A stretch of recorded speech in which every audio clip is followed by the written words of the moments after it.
of Rivers State, and Omokri, his predecessor. In the wake of this crisis, the Rivers House of Assembly commenced impeachment proceedings against Fubara. The governor's loyalists kicked against impeachment moves. And welcome to Standpoint. I am Precious Amayo.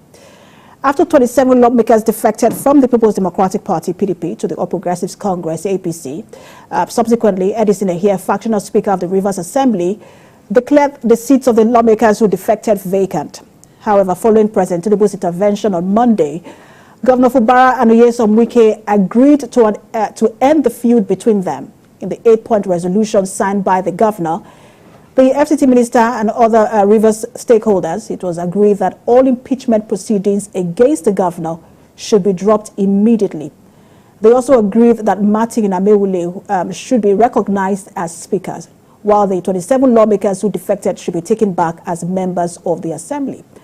But this has now generated a lot of reactions from Nigerians. Joining me to talk about this is a former media aide to President Goodluck Jonathan, Reno Omokri. Now, later on the show, we will also have Bedford Berefa Benjamin, a member from Ijo Youth Council, who will also be speaking with us. But let's speak with Reno first. Reno, good to have you join us. Thank you for having me. So we'll look at these resolutions first of all. But some people have said, look, the end should justify the means. But some say, look, if the means is not constitutional, then there is a problem. I want to get your reaction to how this crisis in Rivers State has been resolved, or the intervention by the president.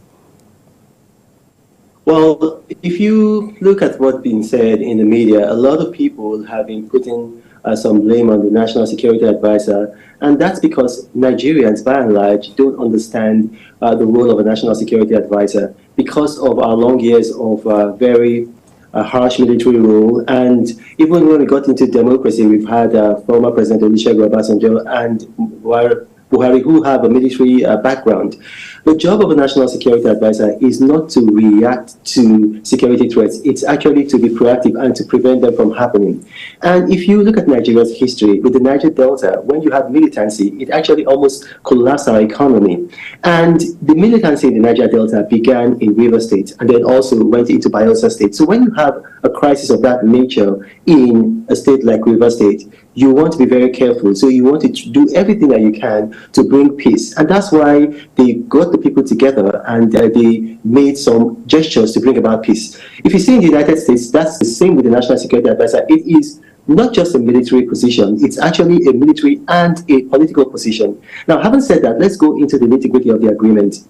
Now, you had a case whereby impeachment proceedings were being considered against the governor, and the governor was pushing back. If you have that kind of situation and you can bring everybody together and you can reach an agreement that is, well, not perfect, but at least it's a compromise, I mean, that is a win-win situation. Obviously, you know, some people have gone back. It's just like what happened in 1966, 1967, when eventually there was a crisis in Nigeria and Lieutenant Colonel Gowon and Lieutenant Colonel Ojukwu went to Aburi. By the time they returned, there were actors in Nigeria who were telling them, look, you have to repudiate the agreement that you had. And it led to a civil war. What's happened is that they had an agreement at Asoro, which was a pretty good agreement for both sides. But then the governor has gone back to Rivers State. And then there are some people who probably, maybe they feel that their own interests, personal interests, not the state's interests, their own personal interests are being, threatened. And they're now encouraging the governor to violate the agreement. Listen, it wasn't a perfect agreement, but at least it was an attempt to bring peace. And if both sides can adhere to the resolutions reached, I think there's going to be peace in Rivers State. So two issues you raised. One of them, you talked about how this is a security crisis and the president stepped in to resolve it. And you also mentioned how the resolution itself. But I want to start with the issue of the president stepping in to find a solution quickly. Some will say, look, this issue was already in court and was going to be resolved one way or the other, and that perhaps the president should have waited for that for the court to resolve it. And I want you to react to that. Well, it was human beings who took the case to court, and then it's the same human beings who took the case to court that went before the president. So, I mean, in a situation where you have people reaching an out-of-court settlement, I mean, it should be in the best interest of everybody. If you have a court case, that's a last-ditch scenario. But then when you're able to bring the people, because, I mean, at the end of the day, nobody really knows. A court case is like a war. Nobody really knows who's going to win a war.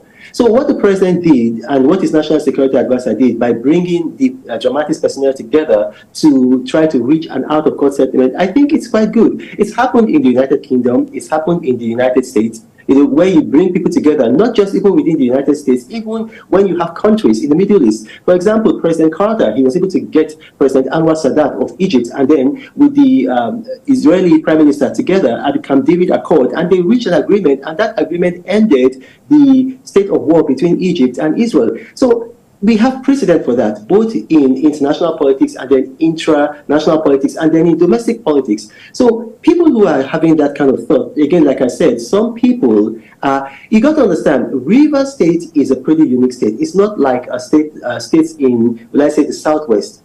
So if you look at Nigeria, if you look at the dynamics of power in Nigeria, the Southwest, they have a conservative culture to guide them. If you look at the North, they have a conservative religion to guide them. In the South, and especially in Rivers State, they have neither. So what you have a lot of ego playing in a place like that. That's why if you look at the history of Rivers State, 24 years we've had democracy.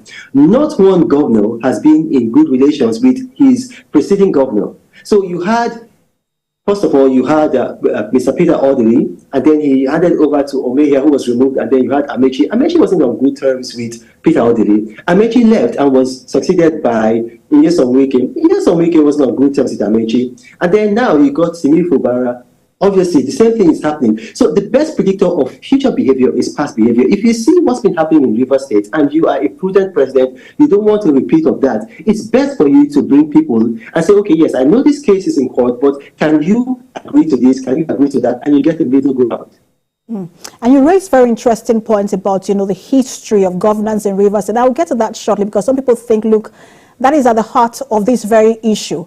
But I want to go back to what you said earlier about the resolution. Some would say that, look, when you look at this resolution, it's just item 2, which talks about the all impeachment proceedings initiated against the governor of Rivers State, House of Assembly, against the governor of Rivers State by the Rivers State House of Assembly should be dropped immediately. Now, that's the only thing that seems to be beneficial to the governor.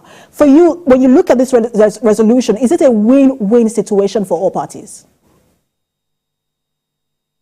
I think it's a win-win situation for all parties because you had a status quo before and you had a breach of that status quo. What the resolution is saying is that let's get back to the status quo. And what was the status quo before? You had a House of Assembly that was working on its own and you had the governor. And so if the two parts of the, or let's say the two arms, the third arm is the judiciary, obviously, and there was some challenge there. I think the governor tried to do one or two things with some persons in the judiciary. But if you can have the two arms of government, the legislature and the executive, going back to the status quo, then it benefits everybody. You got to understand something there. Nyesom Wike is in Abuja.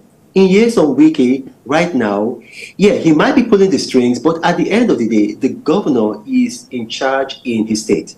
So if I were in Nyesom Wike, what I would do is I would abide by that agreement. If I were the governor, I would abide by the agreement. And then you can pick up the mantle, you can pick up the gauntlet and then go back to war again in 2027 when there is another election around the corner. But to be in a state of perpetual electioneering, perpetual crisis for 4 years, it's not going to be in the interest of both the governor and Nyesom Wike as well as the people of Rivers State. There has to be a resolution of that crisis. But it would seem as though this intervention only resolves one half of the issue. And when you consider that the State Assembly is still in crisis mode and the court cases, the PDP is saying that they are going to institute a case against those 27 defecting lawmakers. So it doesn't look like this issue has actually been resolved. Well, here's the thing, what the agreement said is that all cases that were filed by all the people, all the parties to the agreement, and in this case, all the parties to the agreement are the governor, the minister of the FCT, and then the House of Assembly members. In Rivers State, the governor is statutorily the head of the party. If you look at that, it's just like, for instance, now in Nigeria, in the All Progressive Congress, the president of Nigeria is the head of the party. It doesn't matter if somebody elsewhere is masquerading as maybe national leader, or maybe you have a titular role as chairman. Once you have a president in place, he is the head of the party nationwide. The same thing in the state. Once you have a governor of the party in place, then he becomes the head of that party. So if the governor is willing, then the governor can put pressure to bear on the state PDP to withdraw all cases in court. The only way that the state is going to go, that the state PDP is going to want to continue to go to court, is if the governor is not in league with them. And that's what I've said, that if you look at the agreement, it goes back to